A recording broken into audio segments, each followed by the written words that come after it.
కొద్ది రోజుల్లోనే తెలంగాణలో పంచాయతీ ఎన్నికల నగారా మోగనుంది. త్వరలో ఎన్నికల షెడ్యూల్ను విడుదల చేయాలని సీఎం రేవంత్ రెడ్డి నిర్ణయించారు. ఆగస్టు లేదా సెప్టెంబర్లో పంచాయతీ ఎన్నికలు నిర్వహించడానికి ముఖ్యమంత్రి రేవంత్ రెడ్డి సంసిద్ధమైనట్లుగా సమాచారం. స్థానిక సంస్థల ఎన్నికలపైన deputy CM Bhatti Vikramarka, BC commission chairman Vakulabharanam కృష్ణమోహన్తో కలిసి సీఎం రేవంత్ రెడ్డి సమీక్ష నిర్వహించారు. బీసీ కమిషన్ నివేదిక ఆధారంగా పంచాయతీ ఎన్నికలపైన ప్రభుత్వం నిర్ణయం తీసుకోనుందని రేవంత్ రెడ్డి స్పష్టం చేశారు. రాష్ట్రంలో స్థానిక సంస్థల ఎన్నికల ప్రక్రియను వేగవంతం చేయాలని అధికారులను సీఎం రేవంత్ రెడ్డి ఆదేశించారు. కొత్త ఓటర్ల జాబితాను ఆగస్టు మొదటి వారానికి పూర్తి చేయాలని స్పష్టం చేశారు.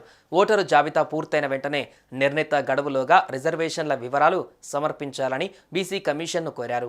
బీసీ కమిషన్ నివేదిక ఆధారంగా పంచాయతీ ఎన్నికలపైన ప్రభుత్వం నిర్ణయం తీసుకుంటుందని ప్రకటించారు. ఇక స్థానిక సంస్థల ఎన్నికల ప్రక్రియ ప్రారంభానికి అడ్డంకులను అధికారులను అడిగి తెలుసుకున్నారు సీఎం రేవంత్. కేంద్ర ఎన్నికల సంఘం నుంచి రాష్ట్ర ఎన్నికల సంఘానికి ఓటర్ల జాబితా రావాల్సి ఉందని అధికారులు వెల్లడించగా ఇంకా ఎంత సమయం పడుతుందని ప్రశ్నించారు. ఇప్పటికే 2 రాష్ట్రాలకు ఈసీఐ జాబితాలు అందాయని, త్వరలోనే తెలంగాణతో పాటు మరో 6 రాష్ట్రాలకు రానున్నట్లుగా అధికారులు వివరించారు. జాబితా వచ్చిన వారం రోజుల్లోనే ఆయా స్థానిక సంస్థలకు అనుగుణంగా ఓటర్ల జాబితాలు సిద్ధం చేయాలని సీఎం సూచించారు. మరోవైపు రిజర్వేషన్లకు సంబంధించిన నివేదికను బీసీ కమిషన్ గడువులోగా సమర్పించాలని కోరారు. స్థానిక సంస్థల ఎన్నికల నిర్వహణకు పంచాయతీ, రాష్ట్ర ఎన్నికల కమిషన్, బీసీ కమిషన్ పనులు వెంటనే మొదలు పెట్టాలన్నారు. వీలైనంత త్వరగా ఎన్నికల నిర్వహణకు అవసరమైన ప్రక్రియ పూర్తి చేయాలని తెలిపారు.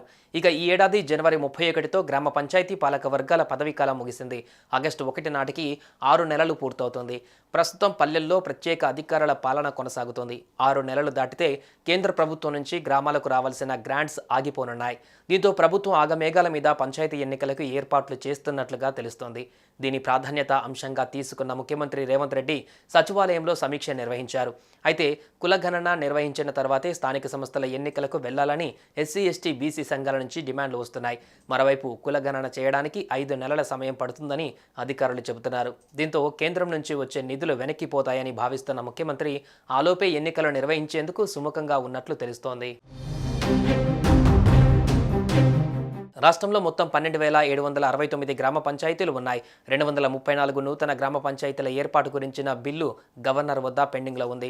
ఎన్నికల నోటిఫికేషన్ సమయం వరకు నూతన 234 గ్రామ పంచాయతీల ఏర్పాటు కోసం ఉద్దేశించిన పెండింగ్ ఫైల్ పైన సంతకం పెడితే మొత్తం 13,003కు చేరుతుంది.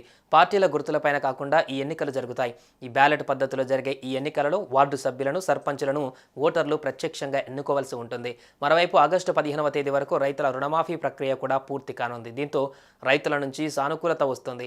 పంచాయతీ ఎన్నికలకు ఆగస్టులో వెళ్తే కాంగ్రెస్ పార్టీకి లబ్ధి చేకూరే అవకాశం ఉన్నట్లు భావిస్తున్నారు. దీంతో గ్రామ పంచాయతీ ఎన్నికలు ఆగస్టులోనే నిర్వహించేలా సిద్ధం చేస్తున్నట్లుగా సమాచారం.